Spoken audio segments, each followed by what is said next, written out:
কাঠমান্ডুতে ১৯ জন যাত্রীকে নিয়ে ভেঙে পড়ল বিমান। বুধবার ত্রিভুবন আন্তর্জাতিক বিমানবন্দরে টেক অফের সময় ঘটে বিপত্তি। এদিন সকাল ১১টা নাগাদ টেক অফের সময় দুর্ঘটনার কবলে পড়ে বিমানটি। বিমানে যাত্রী ও কর্মী মিলিয়ে ১৯ জন ছিলেন। ভেঙে পড়ার পর আগুন ধরে যায় বিমানটিতে। একাধিক যাত্রীর মৃত্যুর আশঙ্কা করা হচ্ছে। দুর্ঘটনার কথা জানিয়েছেন বিমানবন্দরের মুখপাত্র প্রেমনাথ ঠাকুর। তবে তিনি দুর্ঘটনার কারণ নিয়ে মুখ খোলেননি। পরিস্থিতি নিয়ন্ত্রণে তৎক্ষণাৎ ছুটে আসে কাঠমান্ডু পুলিশ ও দমকল কর্মীরা। ইতিমধ্যে প্রশাসনের তরফে উদ্ধার কাজ শুরু। অলিম্পিকে রক্তের বন্যা বইবে, ভিডিও শেয়ার করে হুমকি হামাস জঙ্গি। বিসমিল্লাহির রহমানির রহিম। يستمر كفاحنا ضد الكيان الصهيوني.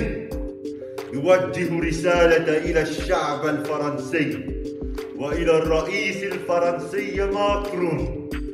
لقد دعمتم النظام الصهيوني في حربه الإجرامية ضد الشعب الفلسطيني. لقد زودتم الصهاينة بالأسلحة وساعدتم في قتل إخوتنا وإخواتنا وأطفالنا. لقد قمتم بدعوة الصهاينة إلى الألعاب الأولمبية. سوف تدفعون ثمن ما فعلتم.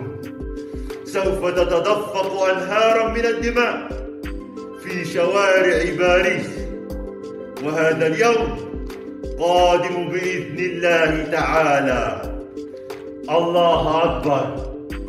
তৃণমূলে কোণঠাসা হয়ে পড়ছেন সায়নী। যাদবপুরের সাংসদ যা বললেন তোড়পাড় বাংলা। রবিবার ২১শে জুলাইয়ের সমাবেশে নজর কেড়েছে বেশ কয়েকটি বিষয়। মমতা অভিষেকের দূরত্ব যুব সভানেত্রী সায়নী ঘোষের বলার সুযোগ না পাওয়া নিয়ে ইতিমধ্যেই শুরু হয়েছে চর্চা। খাতায় কলমে শহীদ দিবসের এই বার্ষিক কর্মসূচি তৃণমূলের যুব সংগঠনের। কারণ ৯৩ সালে পুলিশের গুলিতে যখন ১৩ জন কর্মী প্রাণ হারান তখন মমতা যুব কংগ্রেসের সভানেত্রী। তবে এবার বেনজিরভাবে ২১এর মঞ্চে বক্তৃতা রাখার সুযোগই পেলেন না দলের যুব সভানেত্রী। সভা শেষে যুব সংগঠনের রদবদলের প্রশ্নে এক সংবাদ মাধ্যমের কাছে সায়নী শুধু বলেন পরিবর্তনই একমাত্র সত্য। শনিবার শহীদ সমাবেশের প্রস্তুতি খতিয়ে দেখতে ধর্মতলায় হাজির হয়েছিলেন মমতা। সূত্রের খবর, তখন সায়নী তাকে কিছু বলতে গেলে তৃণমূল নেত্রী বলেন তুমি নিজের কাজ করো। এরপর মমতা চলে যাওয়ার পর দলের রাজ্য সভাপতি সুব্রত বক্সির সঙ্গে যুব সভানেত্রীর বাদানুবাদ হয় বলে খবর। জানা যাচ্ছে সায়নী জিজ্ঞেস করেন ২১শে জুলাইয়ের সমাবেশের সঞ্চালনার দায়িত্ব তাকে দেওয়া হবে কিনা, কারণ এটা যুব সংগঠনের কর্মসূচি। কথা শুনে সুব্রত নাকি জানতে চান সেটা এত পরে কেন মনে পড়ল। গত ১ মাসে এই নিয়ে কতবার তার কাছে জানতে চেয়েছেন সায়নী। তিনি তো প্রত্যেকদিন দলীয় কার্যালয়ে থাকেন। এদিনে আবার কয়েকদিন আগেই সায়নীর থেকে যুব সংগঠনের রদবদলের ব্যাপারে তালিকা চান মমতা। জেলা এবং ব্লক স্তরে যুব সংগঠনে কাদের নতুন দায়িত্ব দেওয়া হবে তা জানতে চান দলের সুপ্রিমো। ইতিমধ্যেই সেই তালিকা সুব্রত বক্সির কাছে জমা দেওয়া হয়েছে। এই বিষয়ে দলের সংগঠন এবং আইপ্যাকের মতামত নেওয়া হবে। এরপর চূড়ান্ত সিদ্ধান্ত নেবেন মমতা। ভ্রমণ পিপাসু বাঙালির অন্যতম পর্যটন কেন্দ্র মৌসুমী পর্যটন কেন্দ্র। দীঘা, পুরী, দার্জিলিং এর মতনই বাঙালির মনে জায়গা করে নিয়েছে মৌসুমী দ্বীপ। বছরের বেশিরভাগ সময় এই দ্বীপে লেগে থাকে পর্যটকদের ভিড়। একদিকে চিনাই নদী, অন্যদিকে মুড়িগঙ্গা এবং অন্যদিকে বঙ্গোপসাগর। কার্যত ৩ দিক জল, মাঝখানে ছোট্ট একটি দ্বীপ। প্রতি বছর বর্ষা এলে মৌসুমী দ্বীপের বাসিন্দারা আতঙ্কে থাকেন। দ্বীপবাসীর আতঙ্কের অন্যতম কারণ হলো নদীর বাঁধ ভাঙন। চারিদিকে নদী, কিন্তু নেই কোনো স্থায়ী কংক্রিটের বাঁধ। স্থায়ী কংক্রিটের বাঁধ না থাকার কারণে প্রতি বছর বর্ষার সময় কিংবা ভরা কোটালে নদী বাঁধে ভাঙন দেখা দেয়। নদীর নোনা জল প্রবেশ করে বিভিন্ন কটেজ ও সাধারণ মানুষের ফসলের জমিতে। ফলে নষ্ট হয়ে যায় পর্যটন কেন্দ্রগুলি এবং নষ্ট হয়ে যায় সাধারণ মানুষের ফসল। তেমনি পূর্ণিমার ভরা কোটাল আর নিম্নচাপের জোড়া ফালায় মৌসুমী দ্বীপে দেখা দিয়েছে ভয়াবহ নদী ভাঙন। মৌসুমী দ্বীপে বটতলা নদীতে প্রায় ৮০০ মিটার মাটির তৈরি নদী বাঁধ ভেঙে প্লাবিত হলো গোটা এলাকা। আর এতেই আতঙ্কিত স্থানীয় বাসিন্দারা। স্থানীয়দের দাবি অবিলম্বে নদী বাঁধ মেরামতি না করলে গোটা মৌসুমী দ্বীপ নদী গর্ভে অচিরেই বিলীন হয়ে যাবে। এই খবর পেয়ে ঘটনাস্থলে পৌঁছায় নামখানা পঞ্চায়েতের সমিতির বিদ্যুৎ বিভাগের কর্মাধ্যক্ষ প্রভঞ্জন মণ্ডল। সবকিছু সরেজমিনে দেখার পর অবিলম্বে অস্থায়ীভাবে বাঁধ মেরামতির জন্য উদ্যোগী হন। তিনি জানান, পূর্ণিমার ভরা কোটালের জেরে নদীতে জলস্ফীতি দেখা দিয়েছিল, তার ফলেই নদী বাঁধ ভেঙে এলাকায় জল প্রবেশ করেছে। খুব দ্রুত সমস্যার সমাধান করা হবে, কিন্তু এলাকাবাসীদের আতঙ্ক যেন কিছুতেই পিছু ছাড়ছে না। তাদের দাবি, এই নদী ভাঙন রুখতে স্থায়ী কংক্রিটের নদীবাঁধ একমাত্র সমাধান। স্থায়ী কংক্রিটের নদীবাঁধ করতে কবে উদ্যোগী হয় প্রশাসন, সেদিকেই তাকিয়ে রয়েছে মৌসুমী দ্বীপের কয়েকশো পরিবার। নদীবাঁধের পরিস্থিতি খুব খারাপ, আমরা থাকতে পারছি না এখানে। নদী বাঁধটা আমরা পাকাপোক্ত চাই, না হলে আমরা বাঁচতে পারবো না এখানে, আর থাকতেও পারবো না। প্রতি বছরে এরকম হয়ে যায়, আমরা কি করে, গরিব মানুষ কি করে বসবাস করবো এখানে? আমাদের তো কোথাও জায়গা নেই, থাকার জায়গা নেই। যেখানে সেখানে এই বর্ষাকালে এই সময় চলে যেতে হয়, আমরা বাড়ি থেকে কতদিন ছেড়ে চলবো আমরা এরকম। প্রচুর ধরনের আতঙ্কিত হয় থাকে এখানে। হ্যাঁ, নদী বাঁধটা না যদি মেরামত হয়, অল মৌসুমীটা সব শেষ হয়ে যাবে। হ্যাঁ, পাকাপোক্ত যে চাই আমরা এই নদী বাঁধটা। হ্যাঁ, আমার নাম গুলজান।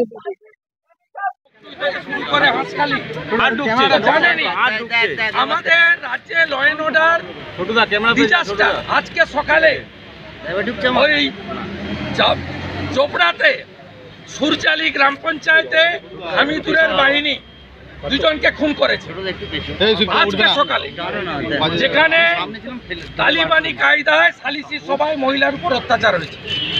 আমরা মেন প্রিন্সিপাল অপোজিশন, বিজেপি ছাড়া ভিতরে কোনো অপোজিশন নেই। আমাদের বলার জায়গা কোথায়?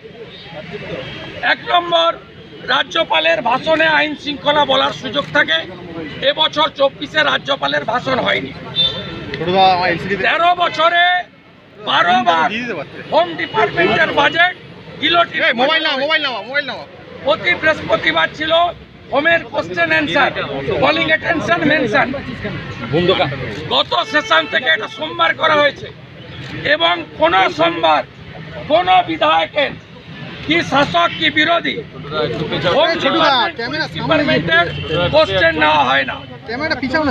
তাই আমাদের মহিলা বিধায়িকা যারা ছিলেন আজকে, মাননীয় অগ্নিমিত্রা পাল, মাননীয় তাপসী মণ্ডল, মাননীয় চন্দ্রনা বাউরি, মালতীয়া শ্রীমতী মালতী রাভা রায়, মাননীয় সুমিতা সিনহা মহোদয়, এরা আজকে বলেছিলেন যে মুখ্যমন্ত্রীর স্টেটমেন্ট চাই। মুখ্যমন্ত্রী হাউসে তো নেই, আমরা বলেছিলাম নেই তো অন্য কোনো মন্ত্রী স্টেটমেন্ট, সেটাও ইগনোর করা হয়েছে। উল্টে চন্দ্রিমা ভট্টাচার্য মাননীয় মন্ত্রীকে দিয়ে বলালো হলো যে সরকার মহিলা নির্যাতনের বিষয়ে অত্যন্ত কঠিন এবং কঠোর, এমন কঠিন এবং কঠোর রামপুরহাটের বক্তই, হাঁসখালি, ময়নাগুড়ি সব ঘটনা সিবিআইকে দিতে হয় করতে। এমন ভাবে এই সরকার কঠিন এবং কঠোর। কোচবিহারে বিজেপির একজন মাইনরিটি নেত্রীকে 1.5 কিলোমিটার হাঁটানো হয়, মূল অভিযুক্ত গ্রেপ্তার হয় না। চাপড়াতে হামিদুর রহমান শাসকের বিধায়ক বলেন মুসলিম রাষ্ট্রে এই ধরনের সালিসি পঞ্চায়েতের সুযোগ আছে। আড়িয়াদয়ে তৃণমূলের সম্পদ জয়ন্ত সিং একজন মহিলাকে এইভাবে আক্রমণ করেন। হাওড়ার ডোমজুড়ে মিথ্যা চুরির অপরাধ দিয়ে একজন বয়স্কা মহিলাকে তার মাথা কামিয়ে দেওয়া হয়। এই পশ্চিম বাংলার অবস্থা ভিতরে বলার সুযোগ নেই। তাই আমাদের মহিলা বিধায়িকারা বিশেষ করে রাস্তায় বসে আপনাদের মাধ্যমে বাংলার জনগণকে জানাতে চাই যে এখনো যে অংশ তৃণমূলকে ভোট দেন তাদের কাছে জানাতে চাই যে আপনাদের কাছে লক্ষ্মীর ভাণ্ডারের 1000 টাকার মর্যাদা বেশি না মা বোনেদের নারীত্ব, সম্ভ্রম, ইজ্জত, সম্মান, অধিকার আমি দেখতে পাচ্ছি না, সেই মায়েদের সম্মান বেশি। যেখানে দুর্গা মাকে আমরা পূজা করি বাংলাতে, আমরা ভারত পিতা বলি না, ভারত মাতা বলি, সেই পশ্চিমবঙ্গে মহিলাদের অবস্থা দেখুন। মুখ্যমন্ত্রী হাতরাসে টিম পাঠান, মণিপুরের কথা বলেন, আর তার দলের লোকেরা, তার বিধানসভা, তার শাসক দল, তার সরকার, তার হাউস, তারা মহিলাদের উপর অত্যাচার নিয়ে সামান্য বিবৃতি দিতে পারে না। উল্টে বিধানসভার লবিতে আমি যখন বেরোচ্ছিলাম, পূর্বস্থলীর এমএলএ তপন চ্যাটার্জি আমাকে ফিজিক্যালি অ্যাসল্ট করতে চায়। আপনারা জানেন বিজেপি এমএলএরা সেন্ট্রাল ফোর্স পায়, সেন্ট্রাল ফোর্সকে বাইরে রাখার অর্ডার আছে। আমি স্পিকার বিমান ব্যানার্জিকে বলছি, লিখে পাঠাচ্ছি এক্ষুনি, যে এই গেটের ভিতরে শুধু আমি নয়, আমার কোনো বিজেপি এমএলএ যদি তার নিরাপত্তা, তার শারীরিকভাবে কোনো ক্ষতি হয়, তার ঘাড়ে, বিমান ব্যানার্জির ঘাড়ে দায়িত্ব যাবে। তপন চ্যাটার্জির সাহস হয় কি করে?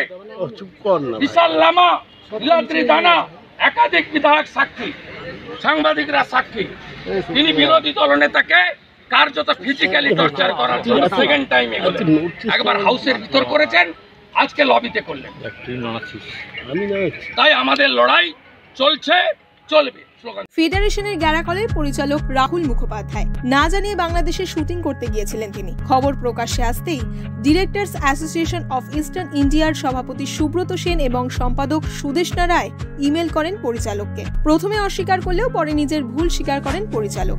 এরপরেই ডিরেক্টরস গিল্ড তাকে 3 মাসের জন্য নিষিদ্ধ ঘোষণা করে, যার জেরে তিনি এসবিএফ এর পুজোর ছবি পরিচালনা করতে পারবেন না। এই শনিবার নির্দেশিকা পান রাহুল। এরপরেই সোমবার প্রযোজনা সংস্থার আনুষ্ঠানিক ঘোষণা, গিল্ড এবং ফেডারেশনের নির্দেশ মেনে তারা রাহুলকে নতুন ছবির পরিচালক রাখবেন না, এটাই ঠিক করেন। ছবি পরিচালনা করবেন চিত্রগ্রাহক সৌমিক হালদার, বদলে রাহুল সেই ছবির সৃজনশীল প্রযোজক। ঘোষণার পরে সবে স্বস্তির শ্বাস ফেলেছিলেন পরিচালক, তবে ফের আবার নতুন সমস্যার সম্মুখীন তিনি। খবর এখন এই পথটিও নাকি কাটতে চলেছে ফেডারেশন। এবার কি করবেন এসবিএফ এর অন্যতম কর্ণধার শ্রীকান্ত মোহতা? প্রযোজনা সংস্থার পুজোর ছবির ভবিষ্যৎই বা কি হবে? প্রযোজকের কথায় বিষয়টি পুরোপুরি অনৈতিক। ফেডারেশন এবং ডিরেক্টরস গিল্ডের নির্দেশ আমরা মাথা পেতে নিয়েছি। রাহুল পরিচালনা করবেন না, এর পরিবর্তে আমরা যে পদ তাকে দিয়েছি সেই পদ কিন্তু ফেডারেশন বা গিল্ডের আওতায় পড়েই না। এবার এখানেও যদি সংগঠন মাথা ঘামায় তাহলে বলার কিছুই নেই। পুজোর ছবির ভবিষ্যৎ সম্পর্কে তার বক্তব্য, এভাবে অকারণ টানাপোড়েন চললে তিনি পুজোর ছবি বানাবেনই না। ফেডারেশনের এই পদক্ষেপ যদি শ্রীকান্তের অন্যায় মনে হয় তাহলে তারা প্রতিবাদ করবেন না, কিংবা আলোচনার মাধ্যমে সমাধানের পথ তো খোঁজা যেতে পারে। প্রযোজক সঙ্গে সঙ্গে বলেছেন, আমরা সব সময় আলোচনায় বসতে চেয়েছি, ফেডারেশনের তরফে কিন্তু কোনো সাড়াই মেলেনি। তবে এখানেই শেষ নয়, এইদিকে সোশ্যাল মিডিয়া জুড়েও কিন্তু রাহুলের এই ঘটনায় সরব হয়েছেন অনেকেই। পোস্ট করেছেন তারা তাদের নিজস্ব বক্তব্য।